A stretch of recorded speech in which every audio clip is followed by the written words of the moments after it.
Hey Emma, Yes, Madelyn. what does Tony Hawk bring with him when he gets on an airplane?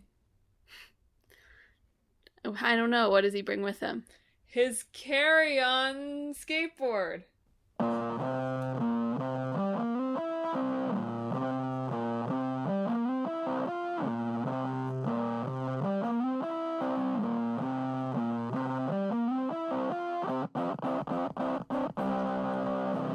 Hello and welcome to Talk This. It's dangerous to podcast alone. I'm your nobody ever recognized me in public host, Madelyn. I am your... Sometimes they check my passport photo a couple of times just to make sure it's me. Host Emma. And thanks for tuning in. Yeah, this week's joke was inspired by Tony Hawk's interaction with a TSA agent. Yes, his famous tweet. He has a lot of tweets about that. That's true, yeah. In fact, I read an interview with him in connection with this game where he's like, I mean, most of the time people do recognize me and they ask for a selfie and we take a selfie, but that's not very fun to tweet about. No, that's not very fun to tweet about. Took some selfies with fans today. Oh ho ho ho. Just that. Yeah. Every night. Yeah. Same time. Perfect. So listeners, this week, we're going to be talking about Tony Hawk's Pro Skater. You probably guessed that one. And we're going to be talking about a new game, Carrion. Yep. Hence, Carry-On Suitcase. Yeah. Otherwise, that joke's not funny. Did I say his Carry-On Suitcase or his Carry-On Skateboard? I can't You said skateboard. Okay, good. Yeah. Good. That makes me feel better. Because no doubt he has a Carry-On skateboard. Can you bring a skateboard as a carry-on? I Actually, would that be the only way you could bring it? don't see why you couldn't put it in a suitcase. Aren't there things you can't put in checked bags, though? There definitely are, but I don't see why I don't see what about a skateboard would make it one of them. That's true. It's Maybe not- it explodes. Yeah, I at was to high say, I altitudes. don't think it's an explosive risk. All those flames so, on it, you know. So, Emma, are you ready to manual on in to our old game? Yeah, let's flip some mollies.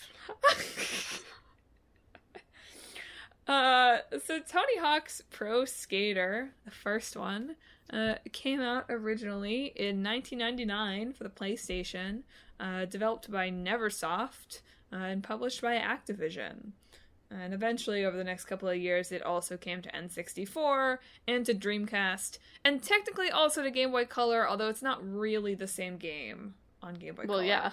I mean, understandably so, but it's still called Tony Hawk's Pro Skater. The Wikipedia page still references it as the same game, even though it is, in fact, not really the same game. And, you know, you've heard of Tony Hawk's Pro Skater if you've been a person who's been engaged in video games or skating or just, like, knowing who Tony Hawk is. Yeah. You've probably heard of these games. I sort of didn't realize how well reviewed the Pro Skater games are. Yeah, people loved them. So much. I say this like I was there, and I know. I was 3. People loved them so much that Tony Hawk's Pro Skater 2 is, wait for it, on the Wikipedia Greatest Games of All Time list. Wow, it's there. It's a real one. Yeah. Also, it's the best reviewed PlayStation game on Metacritic. Wow. The original is number 12. But I thought that was wild. I mean, sort of deservedly so, the more and more you dig into it, and for the influence that these games had, which I'm sure we'll talk about. But it took me by surprise, because I knew that these were kind of classic games from childhood, and I was trying to think, I feel like if I played actual Tony Hawk Pro Skater, that it would have been Tony Hawk's Underground, which is the title that sounds really familiar to me, and I think was a PS2 title. That sounds familiar. Because, yeah, I don't think that I would have played... Well, who knows? I feel confident that at some point I have played a Tony Hawk game, and if not, I have certainly played enough Disney Extreme Skate Adventure, which is built on the Tony Hawk engine, to say that I've played a Tony Hawk game. Yeah. Like, I feel like I have, like, a memory of playing a Tony Hawk game, but I have no details about, like, where was I? Who was I with? How old was I? I just remember the game. So maybe this is a false memory. It really sucked you in so much that all the world around me evaporated. Yeah, exactly. The flow state entered. So there's some interesting... I mean, okay, so what is Tony Hawk Pro Skater? If you don't know, it's a skateboarding game, right? So you skate around, you do some missions, usually that's like getting a high score, or they have this whole like collect the word skate minigame, or destroying a certain number of a certain kind of object in the level. And generally you just do dope tricks, and occasionally you bail and wipe out. Yeah. And there's also multiplayer. It is, and also it's not just Tony Hawk in Tony Hawk's Pro Skater. All the characters are real famous skateboarders. I cannot say I'm particularly engaged with skateboarding. I know Tony Hawk, and that's about the extent of it, to be honest. I know ollie and kickflip. I think those are like the two moves that I could. I really thought for a moment you were about to try to tell me that ollie was a skateboarder. No, I know the ollie and skateboarder are the moves. I'm not skateboarder, sorry. Ollie and kickflip are the ones where I could recognize what that move would even look like. Fair enough. So in the original game, it's like Emma said, it's a bunch of famous skateboarders, including a woman skateboarder, which was kind of a big deal at the time. They included this woman, let's see, what's her name? Alyssa Steamer, who is like one of the first pro women skaters. It's kind of a big deal for her to be included in the game because skating was a real boys' club in the 80s and 90s, and even the aughts. I can imagine, yeah. Like many things, you know? Like many things.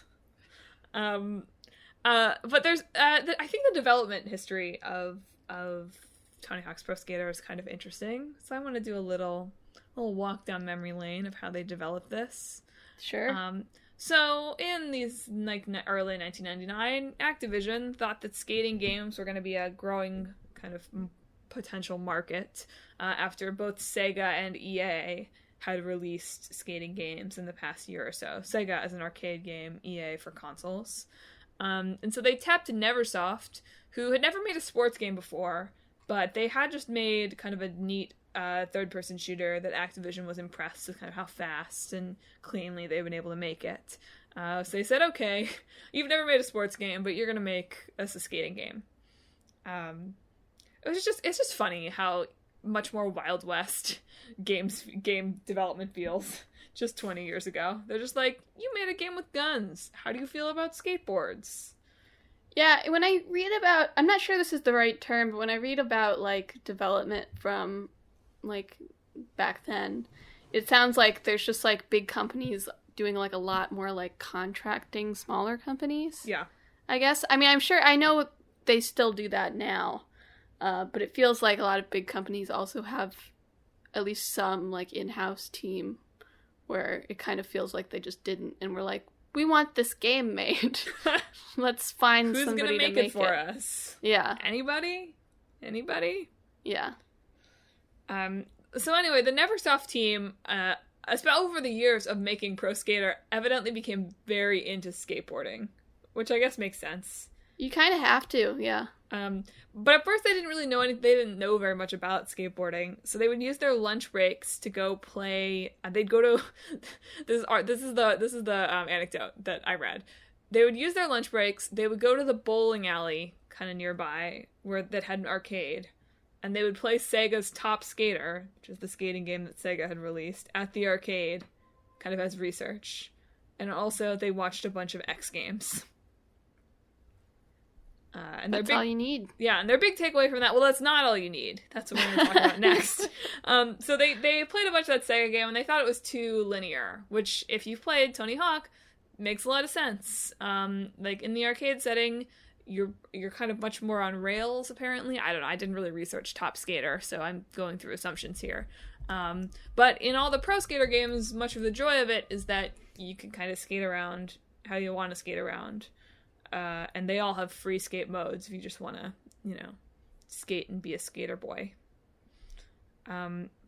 So they made a prototype, which used... So the previous game they had made, the third-person shooter that impressed Activision so much, is called Apocalypse. And it features, like, both as a voice actor and as a character model, Bruce Willis. Why not? Why not? So because they were building what would become Tony Hawk's Pro Skater, but at this point I guess was just untitled skating game. I've made that up. Who knows what they called it. But because they were building it on a modified version of the engine they used for Apocalypse, which in itself is really funny. It's like nothing about these games is similar.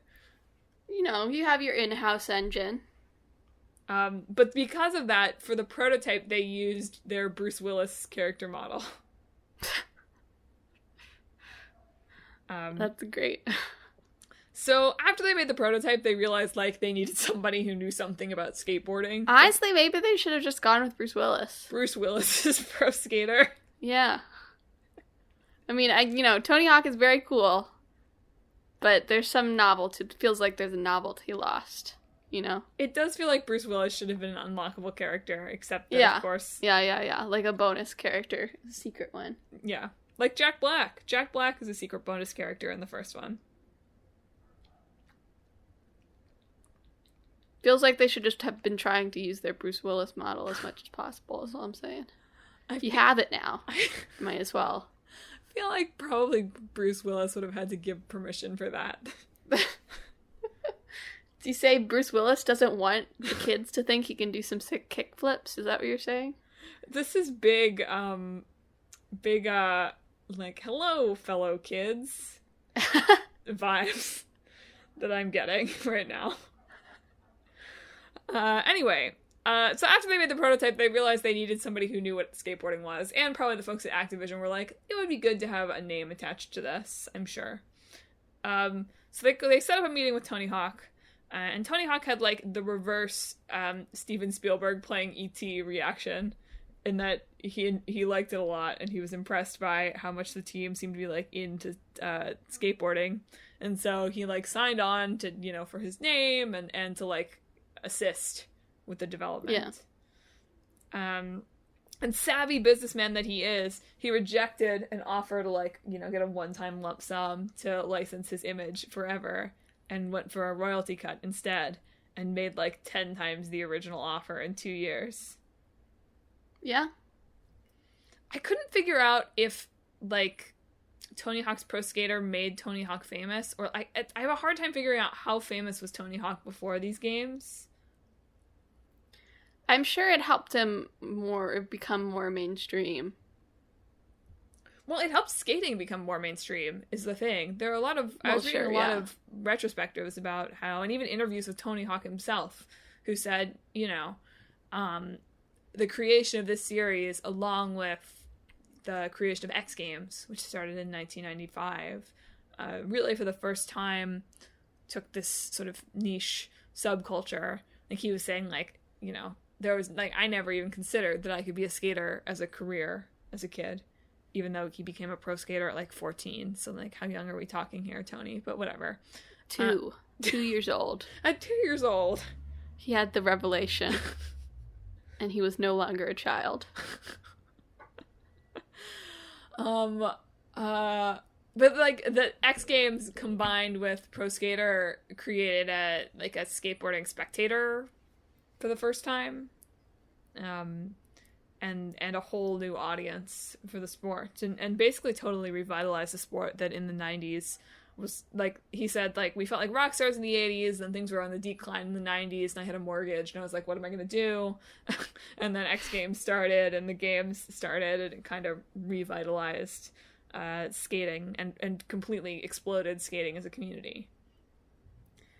Yeah, I mean, if there's one thing, if your favored hobby or sport or whatever is starting to fall out of favor, what you really need to do is just make, like, a popular media thing that features that. Queen's Gambit, and it works. Juiced chess sales a lot.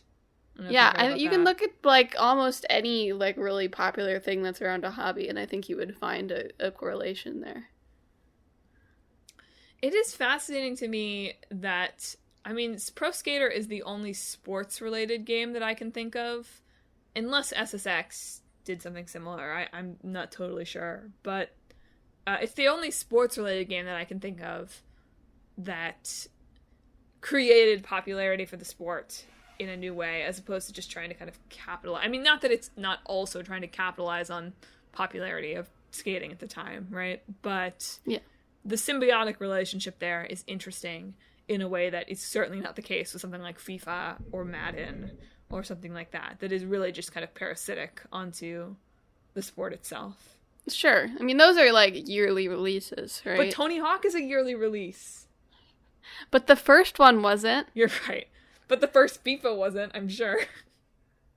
Maybe we should go back and look at that before we say that. You're right. I take it back. I don't know the history of the FIFA series or Madden or any of the really big, 2K or anything. But Tony Hawk did become basically an annualized series. There are like 16 Tony Hawks, which was mind-boggling to me. I did not realize there were nearly that many. Yeah, I feel like I hear mostly people talk about 2, or if not 2, at least like under 5, Well, so it only goes up to 5. The numbered ones are only 1, 2, 3, 4, 5. But a la Kingdom Hearts, there are a lot of other Tony Hawk games. So there's deep lore in the Tony Hawk story that you must follow all games to truly understand. You really have to have played every game to really track what's going on. Yeah, exactly. Even Tony Hawk 1+2 Final Remix. That is flip it up. That is literally what the remaster is, isn't it? 1+2 Final Remix. I don't think the Final Remix is there. I think it's just 1+2. I'll write it in Sharpie on my box. Yes, that's basically what it is. That's so funny. That's so funny. Anyway, to wrap up my development stuff, Tony Hawk is like really involved in the development of these games, which I think is like both hilarious and kind of cool. In that he, like, for the first one, but like seemingly for all of them, like plays lots of different development versions of the games and gives notes. I mean, he is kind of like an investor, right? I mean, true. Or like it reflects upon him, so it makes sense that he would want to be involved with it. No, it totally makes sense. It's just, I'm always surprised when people are involved in the production of their own games. Sure. Like, Tony Hawk surely, well, I don't know. In some ways, it's like, well, doesn't Tony Hawk have other things to do? On the other hand, this is almost certainly the most lucrative thing he's ever been involved in, so it does make sense that he'd want to make time for it. Yeah. He did say it got a little bit more complicated as things went on. He was like, yeah, it's kind of hard to like I travel a lot, right? And it's kind of hard to lug around a dev kit Xbox when you're traveling. It's like, you know what, dude? Heard. Yep. But also, another Tony Hawk anecdote. He says eventually the studio, I guess, migrated from going to the arcade to play skating games to like taking weekly trips to the nearest skate park where everyone had to skate, that he would go to sometimes. And to quote Tony, I think one of them ended up breaking their ankle trying to learn kickflips. Oh dear. But it is interesting to think about. It's interesting to think about, like, oh, the studio had to get really into skateboarding, and then eventually they all became skateboarders because they liked it so much. It's wholesome. Yeah. Anyway, the game came out. Really, really good reviews. The soundtrack immediately became the stuff of legend. Yeah. Funny 1999 relic. The pre-orders opened 2 weeks before release. Wow, that is a relic. The music is sort of a case study in like the issues of using licensed music, though. Yes. Because remakes seemed out of the question for a very long time because all of the licenses had, like, expired. Yes, Tony Hawk was sort of notoriously unremakeable in the way people wanted it to. There were actually 2 remakes of the first 2 games prior to this But without the soundtrack, right? Pretty much, yeah. It was like a couple of the songs made it back. Also, those remakes were pretty bad. Yes. So yeah, notoriously for years, the kind of game that's just like, you know, was known as being impossible to remake because of these music licensing agreements. Which is so tricky, right? Because so much of what I think made this game really stellar for people and made 2 really stellar for people was this kind of like punk ska soundtrack. Yeah. And there are articles talking about how, like, in the same way as I feel like if your show was on a television show in the 2000s, like, that could be a huge break. Or if your song was the Apple commercial song, it would be a huge break. Some of these bands are like, yeah, you know, this is still our most popular song because of Tony Hawk. Or the only reason we hit the mainstream is because of this game. Or My Chemical Romance said we wouldn't have formed if it wasn't for the Tony Hawk soundtrack. Which is wild. So on the one hand, you completely sacrifice ever being able to remake your game. On the other hand, you know, this game certainly couldn't have been what it was without this particular soundtrack choice. But of course, can you stream it on Twitch? Nope. Probably not. You'll go to jail. I'm only half joking. Seriously.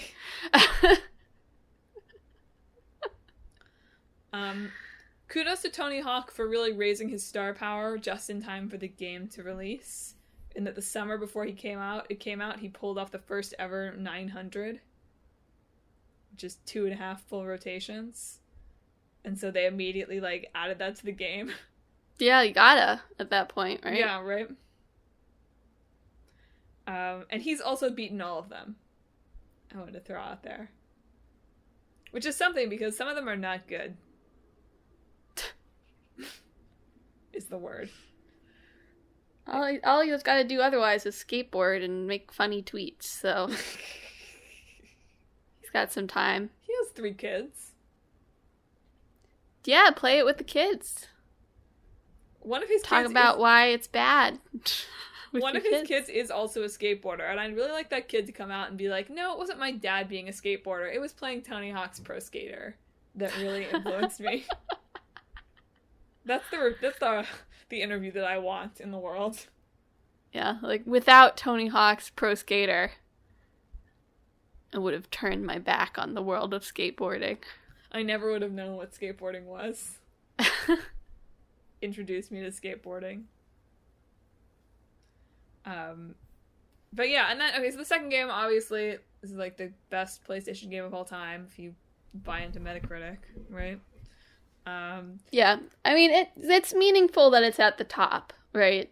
Metacritic is only meaningful up to a certain extent, but having your game be the number 1 does mean something overall, probably. But fascinating that a sports game is number 1.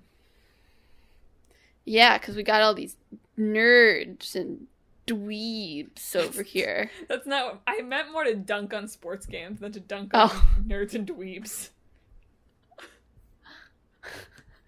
I misread your intentions, I guess. No, I mean, Pro Skater is total wish fulfillment, right? It's not. Then there are a lot of interviews with skaters talking about this, too. Of, like, I mean, it certainly plays fast and loose, so, like, nobody could do this. Right? Yeah. But they do say, you know, it really does show you how the real tricks would be performed and what they look like, and it's not incredibly easy to play the game. Like, it is hard to string combos together. So, well, it's certainly kind of a wish fulfillment of, you will never be able to do this. It also gives a lot of respect for the people that can make it look so easy when, oh my gosh, we really hate, here we go, here's my, I hate skateboarding in real life rant. They really take over Washington Square Park, the skateboarders. They just take over. Fortunately, this time of year, they skate in the empty fountain, so it's less of a pain. But during the summer, they skate in one of the little, there's like a skater section of it, and it's so annoying, and none of them ever land their tricks. It's hard. I know. So don't let Tony Hawk make you think that you can do a kickflip. You have to practice. Yeah, although I would say, like, the fact that it is, like, showing, like, respect, you said, for the people who can make it look so easy is what makes it wish fulfillment for you, right? Because it captures that sort of feeling of, like, you know, the effortless way you do your spinny spins. Yeah. That's an official skateboarding move. It is. The spinny spin. And then I feel like we should talk a little bit about the remake before we move on. Sure. So a bunch of old people. Yeah, a bunch of dads skating. So they finally, I really thought the remake came out early this year. Maybe they announced it early, not this year, it's 2021 now, but I really thought it came out in early 2020. That must have been when they announced it. Yeah, I think so. Because it came out in September. Yeah. So, woo! It certainly feels longer than that, but I think that's when they announced it, was in the early part of the year that you're remembering. And there had been a bit of a hiatus for the Tony Hawk series. They'd pretty much released a game more or less yearly since 2000. But in 2015, they released Tony Hawk's Pro Skater 5, which was not well reviewed. And also the original licensing agreement expired. And so Tony took a break. And then they came back, I guess got a new licensing agreement with Tony Hawk, obviously, and brought in Vicarious Visions, who had done some of the Game Boy Advance versions of this before, apparently. Not that what they did with this remake was at all the same as that. Yeah.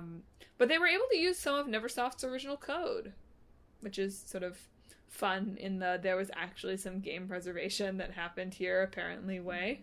Yeah. And yeah, plus, almost all of the songs return, which has to have cost just millions of dollars. Yep.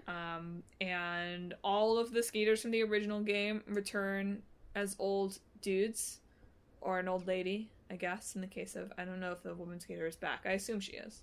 Plus, they introduce a bunch of new skaters, and who are much more diverse than the original group. Makes sense. But it's cool. Like, they made a bunch of other little adjustments to make the game. Like, they changed the name of a trick that had been kind of, like, named by the community in an offensive way, basically, and did a lot of kind of thoughtful little updates that are nice, especially for kind of, as the culture of skating changes too. It's neat that they made that effort. And also it takes place in COVID. Yeah. The school level, anyway. I did watch an Unraveled, I think, from earlier this year about the fact, like, there's course customization, at least in Tony Hawk 2. Yeah, that's where they added that. Yeah. Yeah. And there's this, like, spike pit you can add in that's specifically, like, called a punji pit, which apparently is like a illegal, internationally illegal thing. Oof. In terms of, like, you're not allowed to use it in war or whatever. Yeah. And so, Brian David Gilbert, is that his name? I don't know. Yes. Okay. Had wondering why they specifically called it a punji pit, but apparently none of the developers could actually remember why. But it is not in Tony Hawk 2 remake. So there's no punji pit. Well, that's good, I guess. Yeah. It's the fun fact. Is Tony Hawk Pro Skater 1 and 2 Final Remix the first game to be set during the era of coronavirus, do you think? Yes.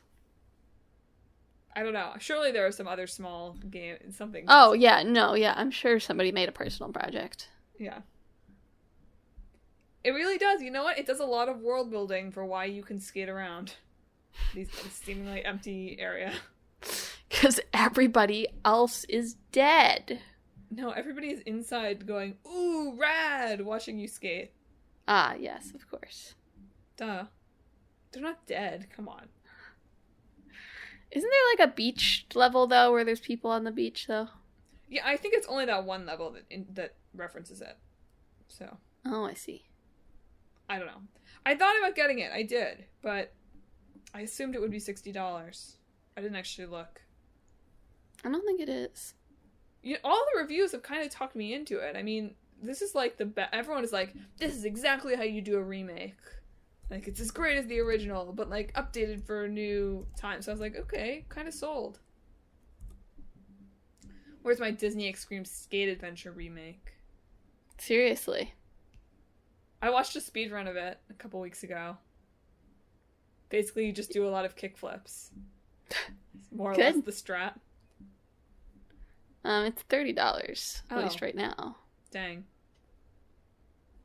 Maybe I will get it. I don't know. We'll see. Or maybe $40? $30 or $40. You don't have to price check me live on the air. Things. It's fine. I can research. If any of the listeners were interested, you know? You're right. I wonder if it's showing me the winter sale price here and not showing it me on the other page. That seems plausible, I guess. Yeah.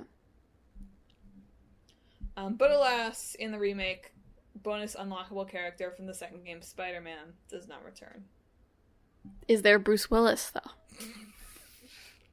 Can I mod in Bruce Willis? Is that what you're asking? Yeah.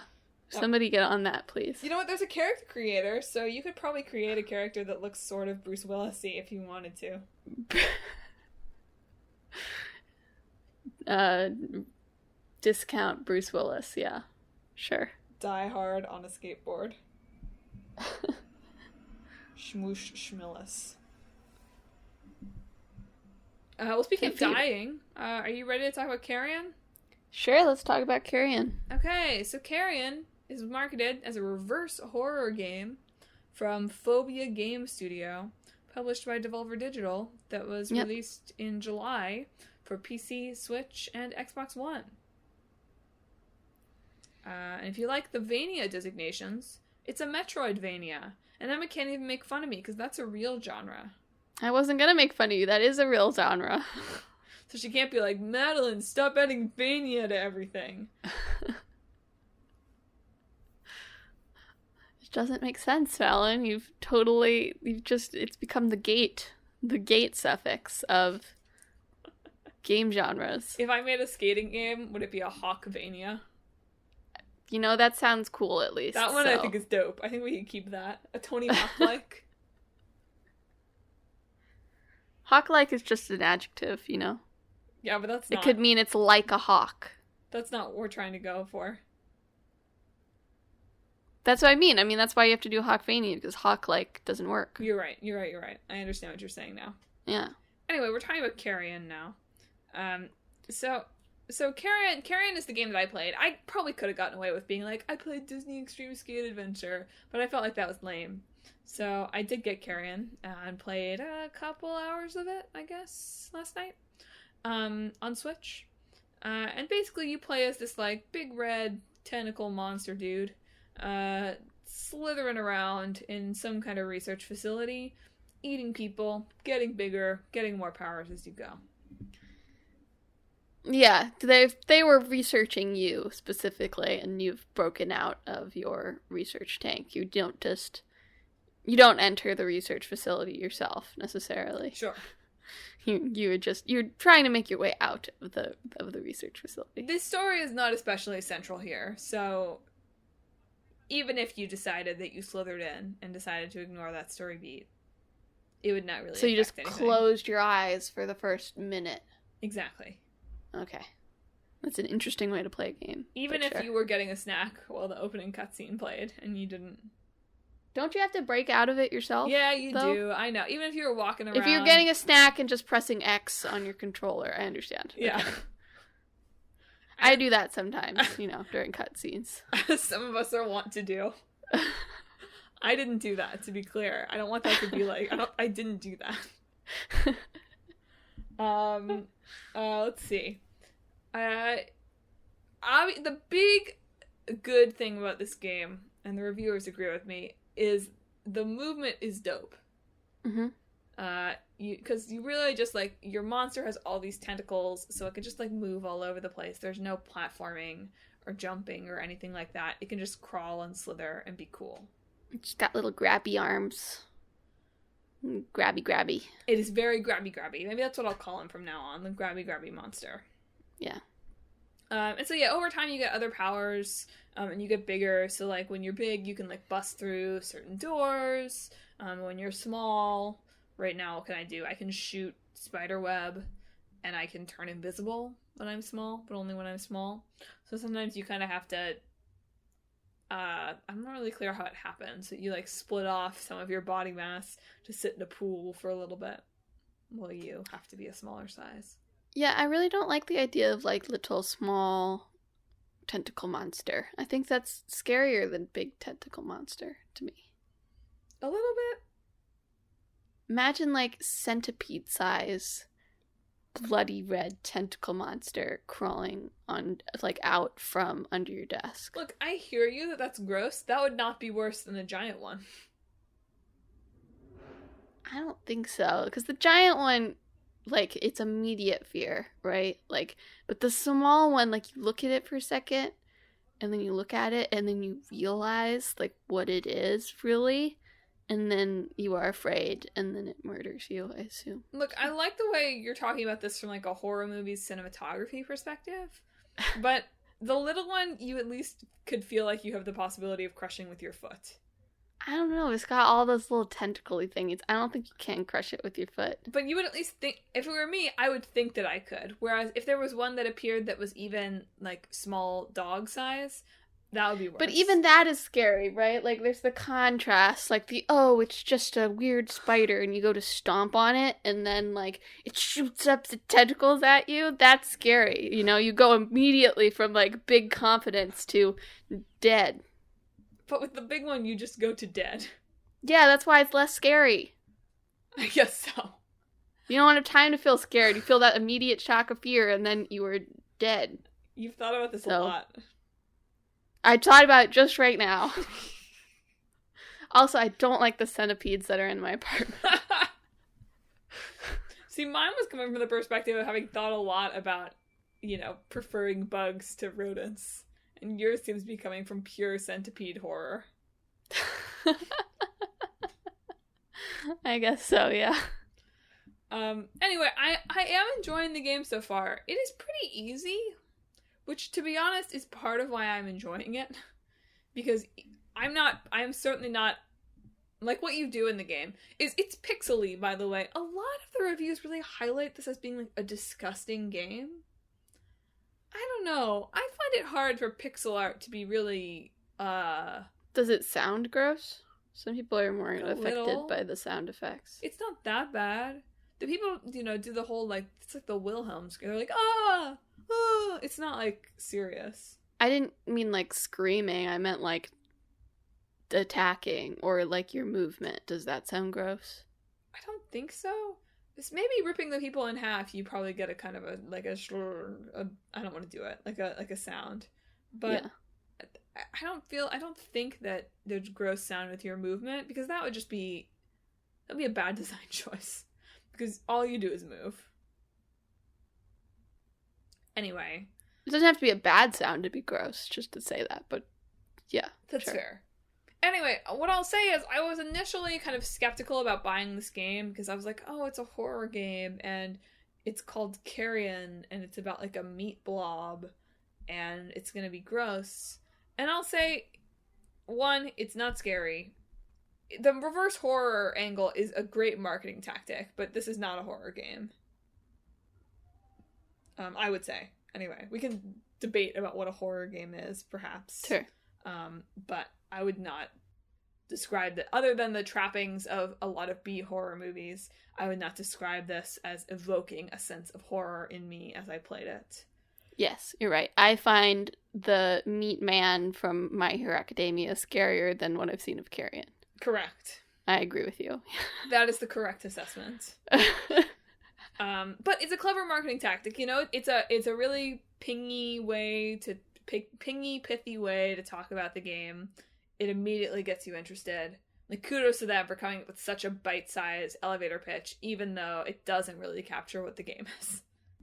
I mean, it sort of does, right? Like, in terms of, like, if you were playing as the, you know, the human, it would be a horror game, right? So it's reverse horror. I guess that's true, except that, like, that would be true, and maybe the stealth mechanics get more complicated as I go along. But because the game is not that hard, and the AI is not that sophisticated, like, I've mostly been able to brute force my way through kind of screens without too much strategy. Like, the game it's reminding me most of that I've played recently, and this is not really... Like, there are some ways in which these games are similar, and in many ways they are not. But it's reminding me a bit of Katana Zero. In that, like, I can see how this game wants me to be kind of strategic about who I grab and when, and, like, there are sort of stealthy ways to do it. But I'm just not... Either I'm not good enough, or maybe my Switch is a little drifty, and it's hard to be... I mean, my Switch is certainly a little drifty, but it's hard to tell if it's impacting this. But it's like, I'm just not precise enough in my inputs to be, like, sneaky and cool. Yeah, I'm not saying I think that this is a horror game. I'm saying I think reverse horror is accurate. Totally. I'm just saying, I almost wish it was a little bit more of a horror game, because if my monster had to be stealthier, I think that this might be a little more interesting. We'll see if that happens as I move along. And to be clear, I'm not complaining that it's easy.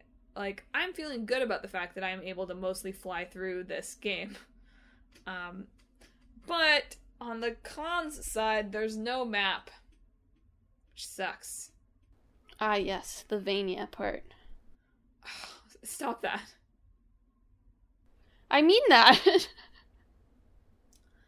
It's just, the world is not distinct enough looking, like, the backgrounds are not distinct enough looking, and there are too many of them, and there's too much, like, jumping into little, like, you slither into little pipes, basically, that take you in a certain direction. Yeah. It's like, I realize kind of the point of a Metroidvania is that you're supposed to kind of go back again and look for things you've missed with new abilities, right? Yeah. But I feel like the moment that I stray away from the kind of quote-unquote main story path, there's not much of a main story, but kind of the main quest, I get lost and I go through a bunch of areas where there's nothing to do. And having some kind of a light mini-map would be helpful. Even Sure. if it's against the spirit of the Vania.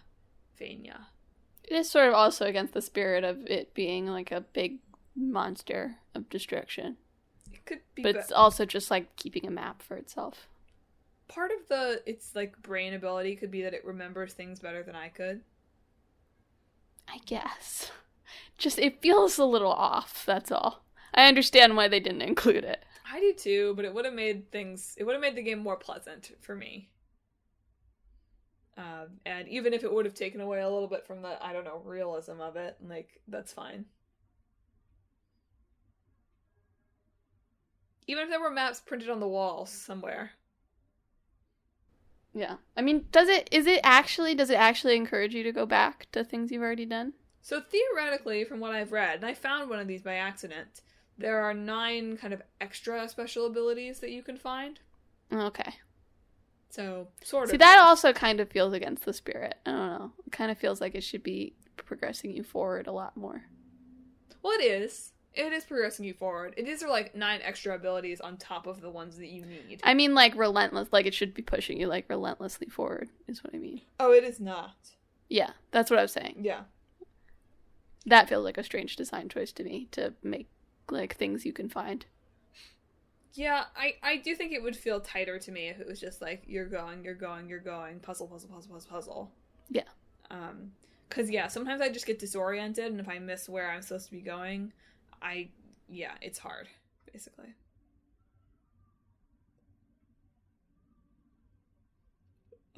It also had a really terrible Switch icon for a while, which fortunately I was not privy to. Yes, I was going to mention that. Oh, go ahead. So the original Switch icon, and I assume it must have been on other systems too, but maybe less prominent because icons are less prominent on other systems, I guess. But its icon looked a bit like a very horrifying particular body part. Orifice. A particular human orifice. In terms of, like, just being a very fleshy looking... Yeah. Mm-hmm. I cannot imagine how this was not on purpose. Feels like it must have been. But I think Nintendo was like, nope. And so they had to go in and change the icon to something a little bit more standard, I guess. Yeah. I mean, you know what? Any press is good press, right? So maybe that was the idea. Maybe they were like, this will get attention, at least. That's kind of a skeptical way to think about it, I guess. But I just simply don't believe that, like, a team of people could have looked at that and didn't know exactly what it looked like. I don't understand how it got past Nintendo the first time. I don't know.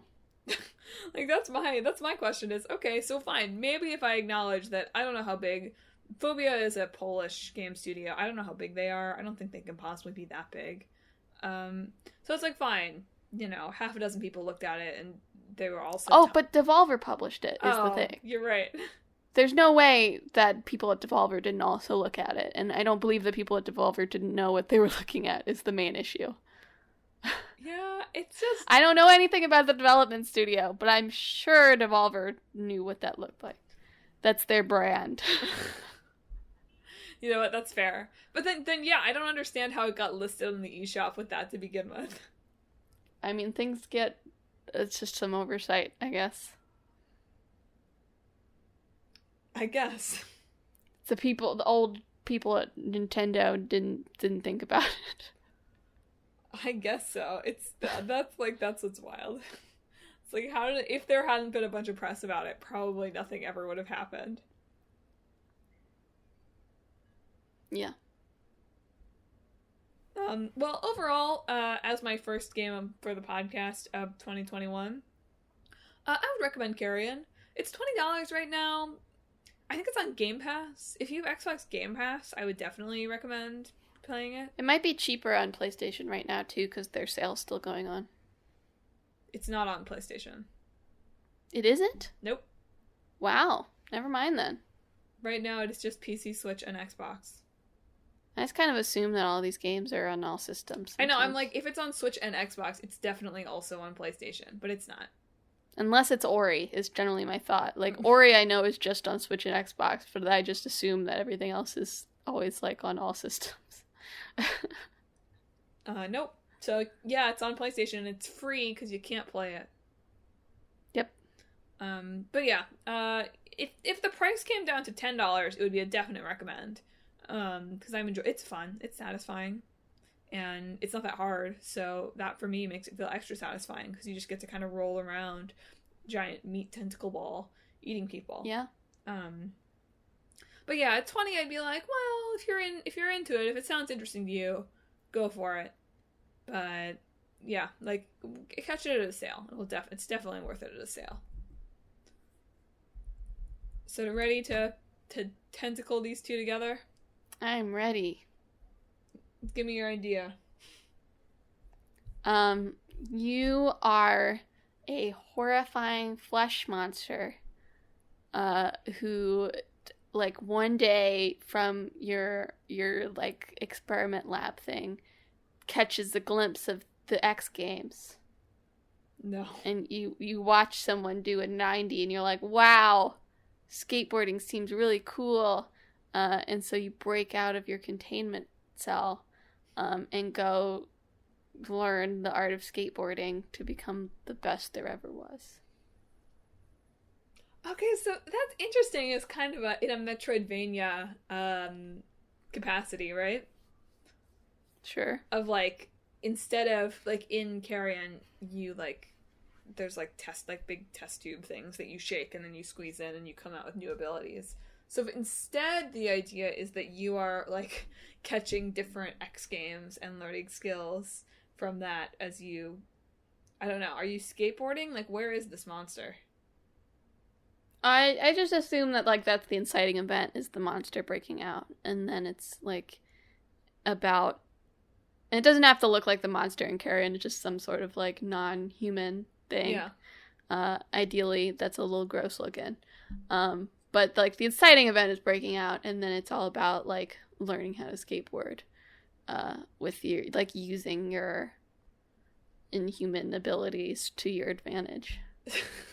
So it's just like going around doing Yakuza Revelations. Is that the idea? Sure. No, I dig that. I like that it's in line with the spirit of pro skaters, like skating is for everyone kind of message. Sure. In the end, even this like horrifying monster experiment can skate in X Games because he practiced so hard. Yeah. Yeah, it's probably a little lighter in tone than Carrion. Yeah. Yeah. More inspirational. There's a morality system. You can choose to either... No. Just gonna nix that. You can choose to either get there by getting good at skating or by eating Tony Hawk and his...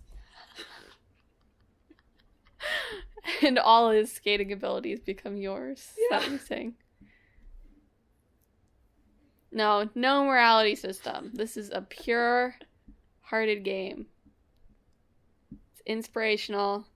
It'll reinvigorate love of skateboarding among otherworldly teens. Maybe it's like All Might style from My Hero, in that like you have to meet like these 5 skating icons and like eat a piece of their hair to absorb their skating abilities. Interesting. I don't mind the idea of like going to meet different people. I'm not sure if you should be eating them. Just their hair. Just like you're absorbing just a little... their hair. Just one of their fingers. No, that's not what I said. I picked hair on purpose because it seemed pretty... And then Tony Hawk can make a joke about like, oh, not as much up there these days. Or not that Tony Hawk is balding, but you know. Doesn't have his radical locks anymore. Exactly. Sure, we might have to workshop that a little bit, but I like the idea, at least. Yeah. I mean, there's also the idea of creating a horror game where a skateboarder is the hero. And use your sick skateboarding moves to fight monsters? Pretty much, yeah. Hey, I'd play it. Like a Tony Hawk combat game. Yeah. I'd play the Tony Hawk spinoff that's like about fighting zombies with your skateboard. A Tony Hawk, what are they called? Muso, yeah. Yeah. Tony Hawk Warriors. Yeah, I'd play it. I would. I hope Tony's listening. It's a good idea, Tony. I know you're bored. All you do all day is tweet and skateboard and fly on planes. That's pretty funny. I didn't do that purposefully. In the end, it's revealed that the monster was Tony Hawk all along, and just nobody recognized him. No. That would be funny. Tony Hawk got taken into a research facility where he lost his abilities and was transformed into a monster. The inspirational message, Madelyn. You're right. That's telling people that they can't skateboard unless they are true, like they can peel off their skin and become Tony Hawk. That's not a good message for young people. Dang it, you're right. But no, my idea was like he was stripped of all his skateboarding abilities.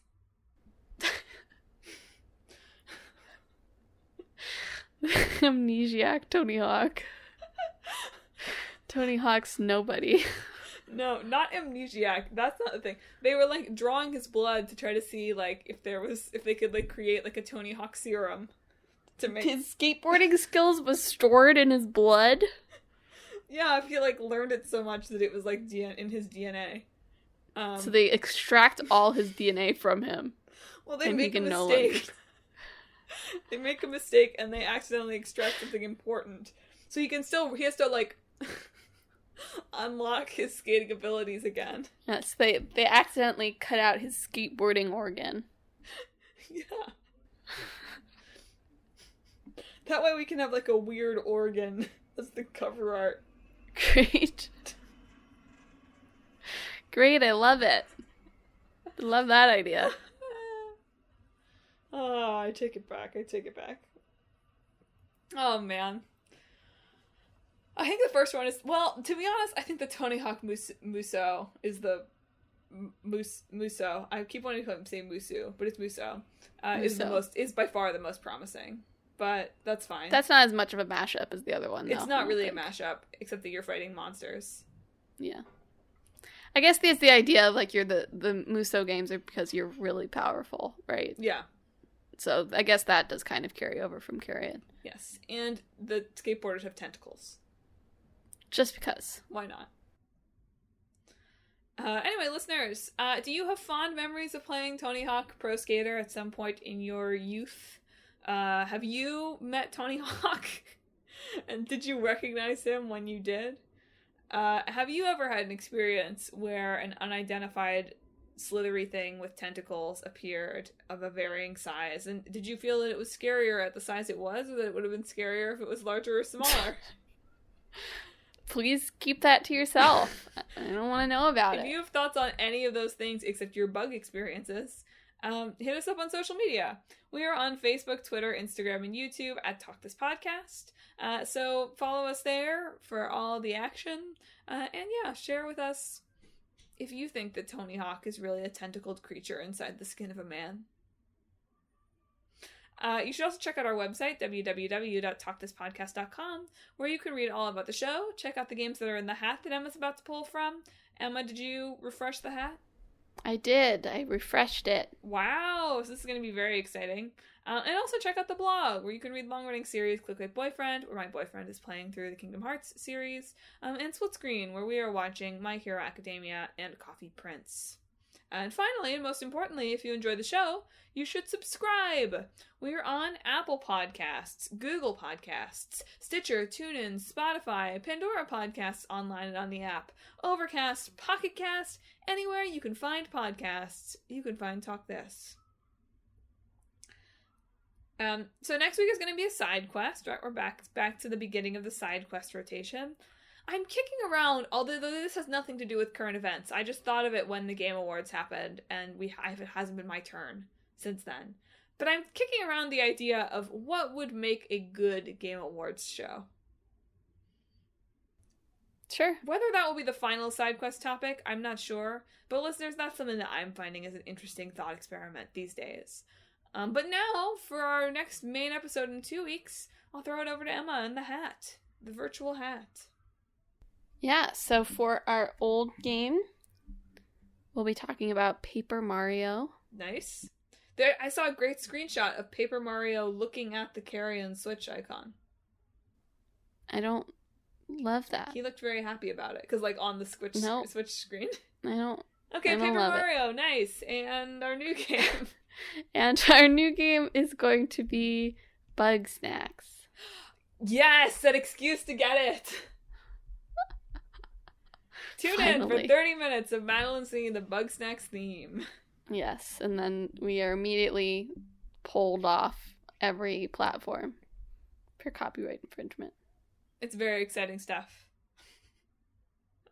Oh, well, that'll be a much more wholesome, like a light episode. Yeah, I think that'll be a good one. Although it is Paper Snacks. It is once again about eating monsters. Bug Mario. Perfect. Do you want to sign us off, Ellen? Yeah, listeners, thanks for tuning in to another episode of the show. This week, I hope that you find the skater in you, and that skater is ideally not a tentacled